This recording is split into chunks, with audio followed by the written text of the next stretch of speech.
Welcome to the On Deck podcast presented by LineStar. I'm Shannon Sommerville here with Tyler Wiemann. About to go over some fantasy baseball projections for you, and also we'll get to our prop bets for the day and our home run calls. But first, we got to discuss something, because yesterday I saw Tom Brady had a hole-in-one. He was also taking batting practice as well, so I guess he's just playing all the sports this offseason. He's having quite the offseason. He's having the ultimate off season. Yes. I mean, everything is going right for the guy. Not only did he hit a home run in his batting practice and then a hole in one, but he also signed a $375 million broadcasting deal with Fox Sports. And he retired. He got all the congratulations from retiring. Then he unretired. He's doing it all. Okay, what's the protocol on that? If you get gifts for that situation, like if someone sends you like a retirement gift, do you have to give it back? It's kind of like if a wedding gets called off. And you know he got them right away. Do you keep the stuff? You got to send it back. That's a send it back situation. Probably. Depends on what it is. What? What if you got a nice watch or something? You got to give it back, right? I don't know. Yes. But like if it's like a plaque, like say the Patriots sent him one. There was a plaque going over like his time as a Patriot. Would you send that back? Yes. I mean, you're not really retired again. No, you're not. But like they don't really want it back. I mean, good point. Just have it around. Okay. I mean, it's weird. It is weird.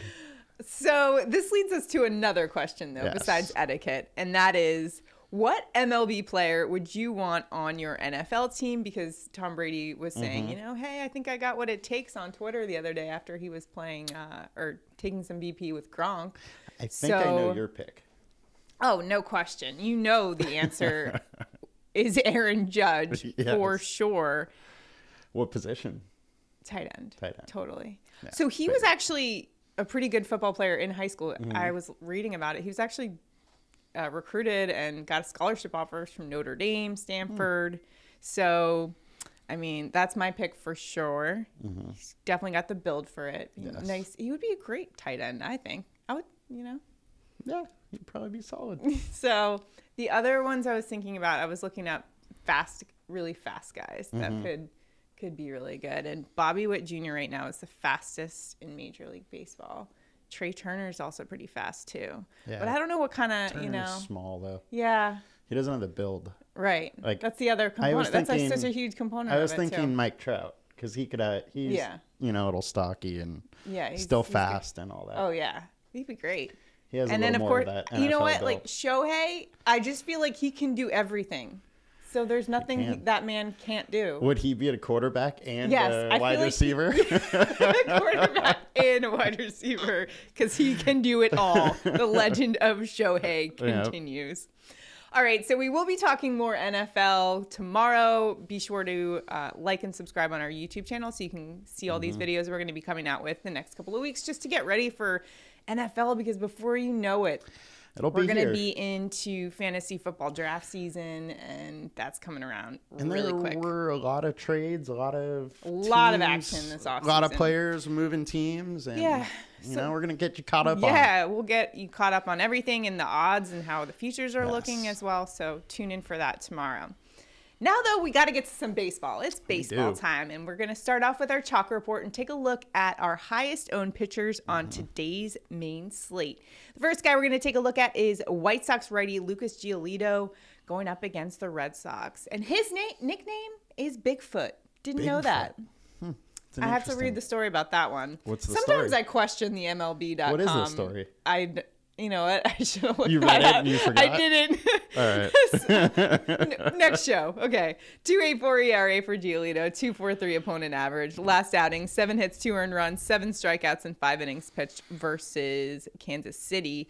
Now, he is the top projected pitcher for today, both LineStar and kind of the consensus all-around guy. Do you agree with picking him up for your team today? I mean, him and Morton are definitely the best quality starters today. Like we talked about yesterday, though, Boston has been super hot. Right. Also in 46 plate attempts against Giolito, Boston's hitting .325. and they're only striking out 20%. Now, Giolito has really good strikeout stuff, 34% on the year. Over the last 20, he's at 28% K rate with a 3.66 FIP. So, I mean, he's a good player. He's probably the best pitcher on the slate outside of Morton. Yeah. I mean, it's really if you want to go against Boston or not.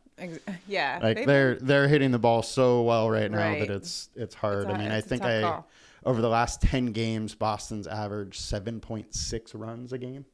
Wow. Yeah. How does that make you feel as a Yankee fan? I mean, I'm looking at the AL East and I'm like, whoa, let's cool it down there. Other teams, like now you know how it feels to be in the NL West. Oh, is that the? Are you gonna say that's the most dominant right now? I mean, Dodgers and the Padres have been good. I'll give you that one. They've been fun to watch. Giants are good.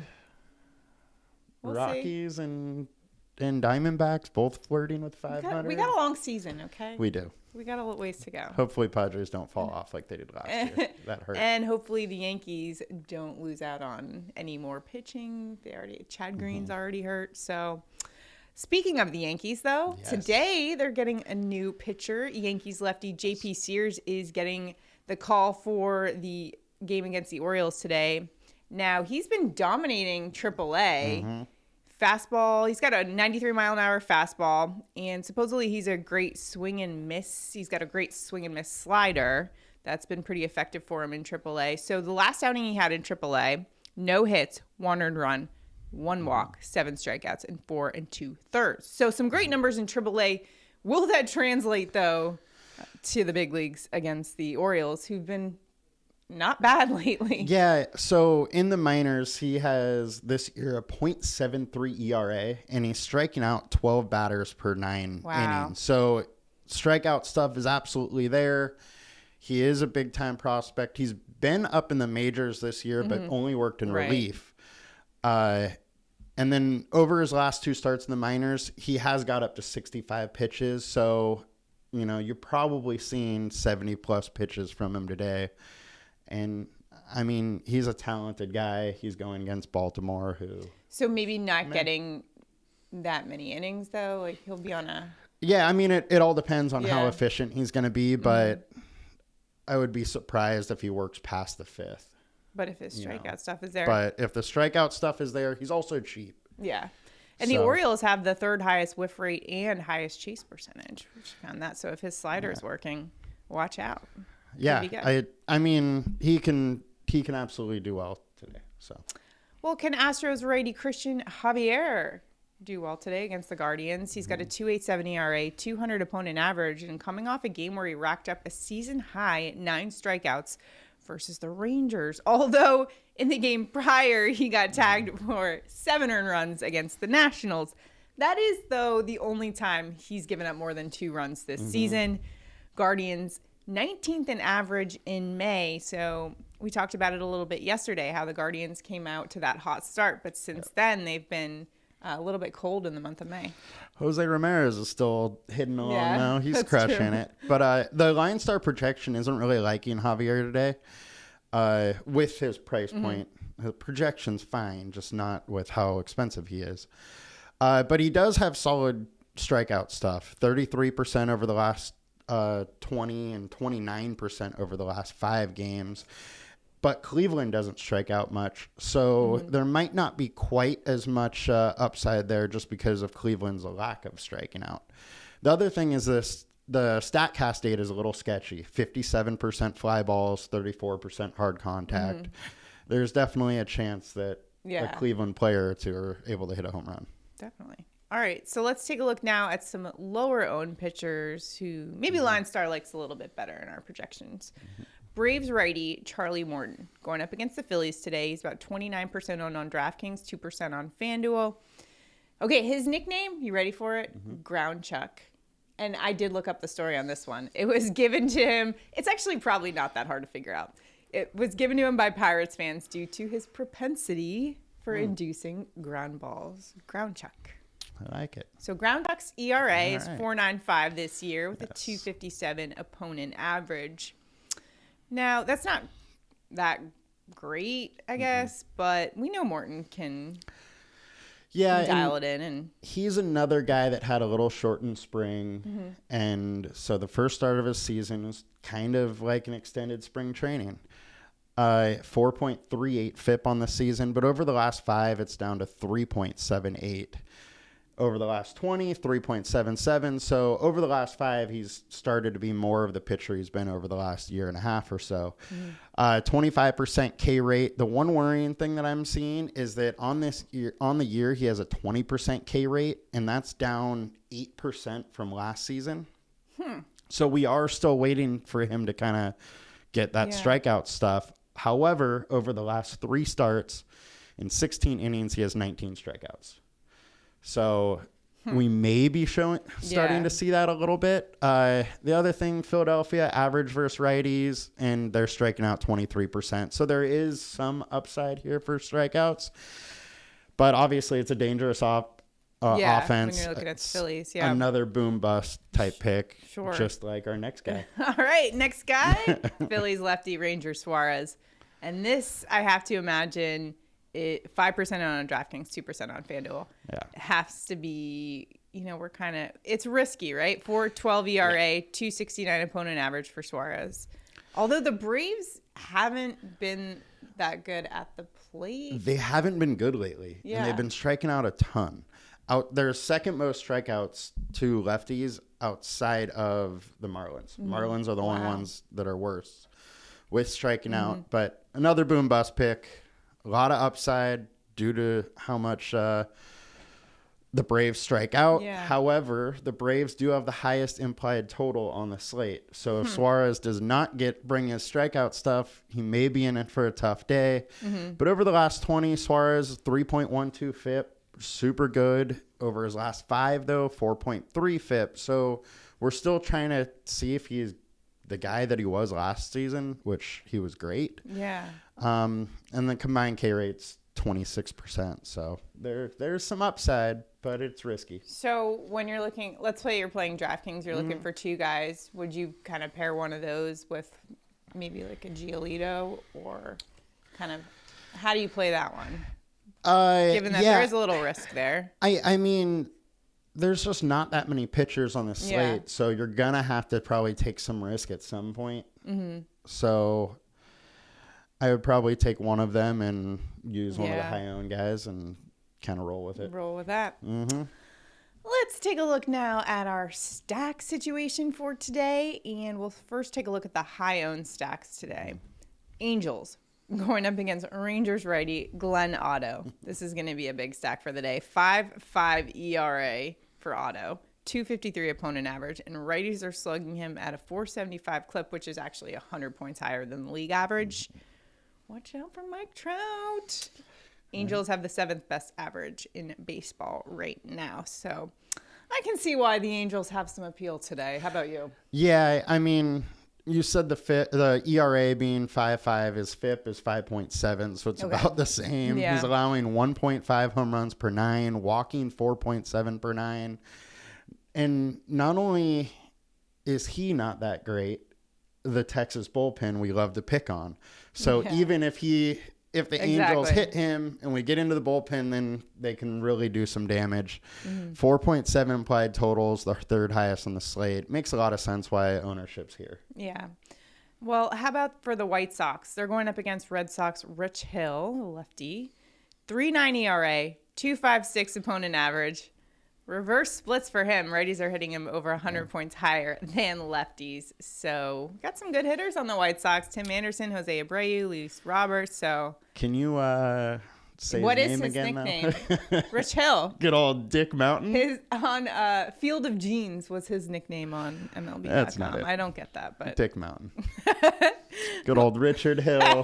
We're going Dick Mountain. How does the Mountain Man fare for today? Is he going to get rocked by the White Sox? He's been pretty good this year. 3.79 FIP on the year. He's only allowing 0.9 home runs per 9. He's walking 2.4 per 9.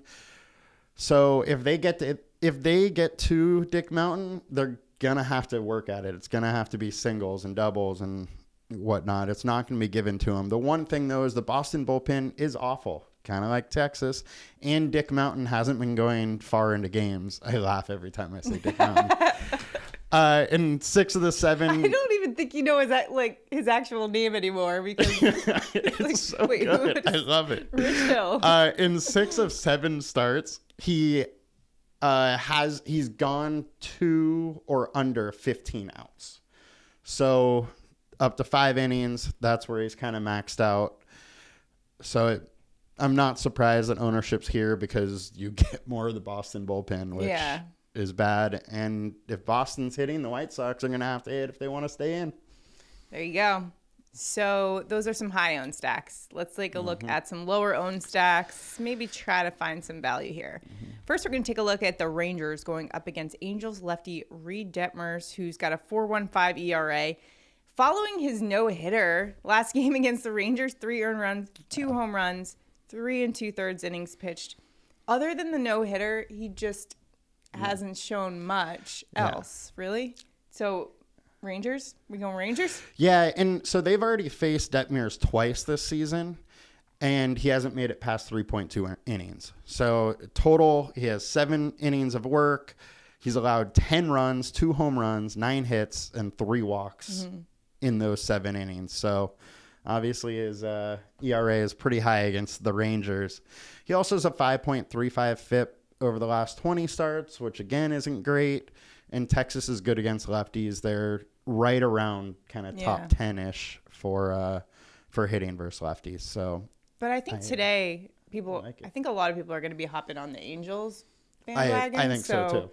I think a key point will be finding some leverage where you can. And the next stack. And speaking of leverage, how about the Red Sox going against Giolito? This has to be merely just a fading the Giolito starters, right? It is, but also the Red Sox have been so hot. They're averaging 7.6 runs per 10.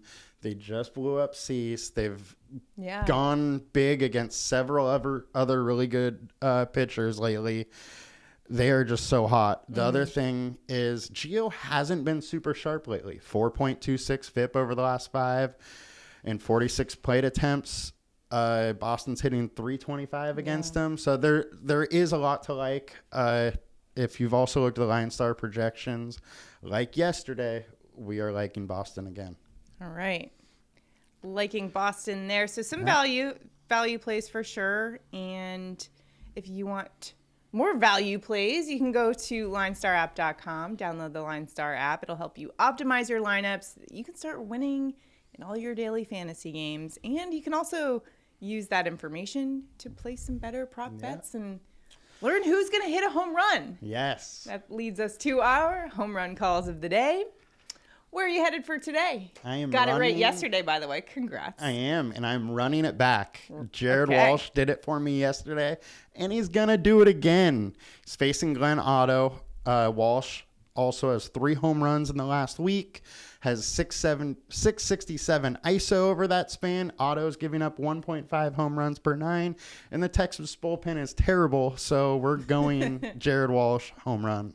All right. I'm going with the Schwarber bomb today, Kyle Schwarber. The Phillies lefty bat is going up against the righty Charlie Morton.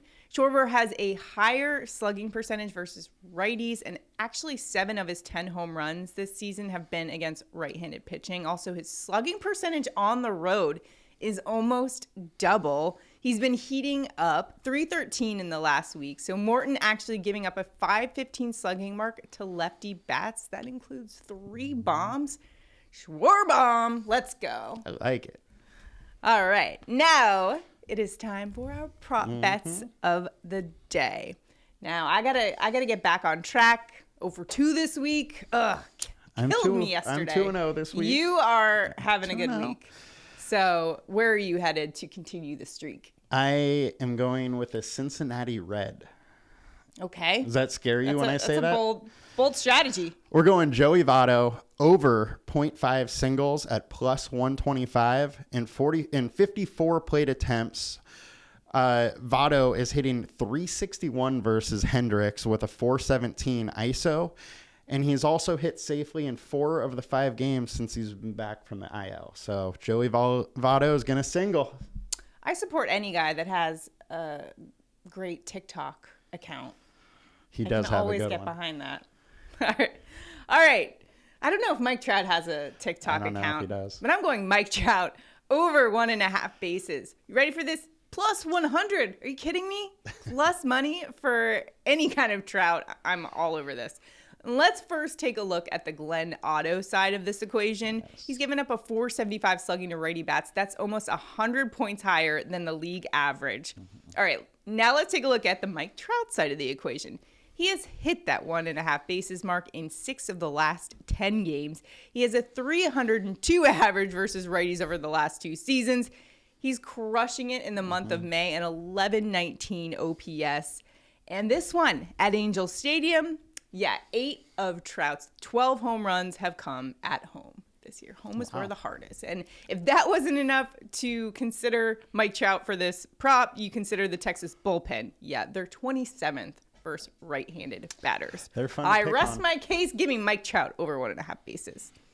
Yes, the Texas bullpen. We're always. It seems like we're always kind of picking on them, and their bullpen, Boston bullpen, the Padres bullpen. The key is to just get to the bullpen for those games. Mm-hmm. All right, so the key for the day, also taking a look at some weather. We've got a few weather conditions to just give you a brief rundown. The Cubs are at Cincinnati, where there are scattered storms around first pitch. They could just move it back a little bit, so just keep an eye on that one. Phillies at Atlanta, kind of par for the course this time of year. Lots of storms in the area in the south, so this is the same case today. Light scattered showers probably throughout the game, so just keep an eye on it, though. Those things can change. Boston at White Sox, scattered storms pregame. May be lingering through first pitch, but should be kind of a dry-ish game there. And again, just double check on those before you place any bets or lineups.